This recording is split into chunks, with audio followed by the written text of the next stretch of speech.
বৰ্তমান সময়ত এজন ভাল বন্ধু পোৱাটো খুবেই কঠিন হৈ পৰিছে।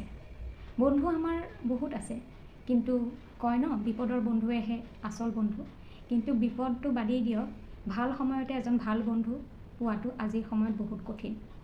এনে সময়ত কি কৰিব? হয়, আজিকালি সময়ত আমি মা দেউতা ভাই ভনী সকলোকে বন্ধু কৰি লওঁ, কিন্তু তথাপিও এটা লিমিটেশ্যন আছে। সকলো কথা সকলো সমস্যা আমি তেখেতসকলৰ লগত সকলো সময়তে শ্বেয়াৰ কৰিব নোৱাৰোঁ। তেনে ক্ষেত্ৰত আপুনি কি কৰিব? এটা অতি সহজ উপায় হ'ল আপুনি তেওঁৰ লগত বন্ধুত্ব স্থাপন কৰক। তেওঁ মানে হৈছে যিজন ভগৱানক আপুনি প্ৰাৰ্থনা কৰে, যিজন আল্লাহক আপুনি প্ৰাৰ্থনা কৰে, যিজন গডক আপুনি প্ৰাৰ্থনা কৰে, তেখেতৰ কথা কৈছোঁ। অস্বাভাৱিক যেন লাগিলেও কথাটো একেবাৰে সঁচা কথা। যদি আপুনি তেখেতৰ লগত বন্ধুত্ব স্থাপন কৰে, তেন্তে দেখিব আপুনি যদি পাহৰি গৈছে, আপুনি যদি তেখেতৰ হাত এৰি গৈছে, কিন্তু তেখেতে আপোনাৰ হাত কেতিয়াও নেৰে।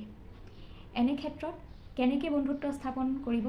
যেনেকৈ আমি আমাৰ দৈনন্দিন জীৱনত যেনেকৈ আমি এজন বন্ধুৰ লগত কথা বতৰা পাতোঁ, যেনেকৈ তেখেতক আমাৰ জীৱনৰ এজন অংগ বনাই লওঁ, ঠিক তেনেদৰে আপুনি তেখেতকো সকলো কথা শ্বেয়াৰ কৰক। পৰিয়ালৰ এজন সদস্য আপোনাৰ এজন বন্ধু বুলি সঁচা অৰ্থত ভাবি লওক আৰু কথোপকথন কৰি থাকিব তেখেতৰ লগত, যেনেকৈ আপুনি এজন বন্ধুৰ লগত কথোপকথন কৰে। লাহে লাহে দেখিব তেখেতেও আপোনাৰ লগত তেনেধৰণেই কথোপকথন কৰিছে, কিন্তু তেখেতৰ মিডিয়ামটো সদায় মেডিটেশ্যন হ'ব।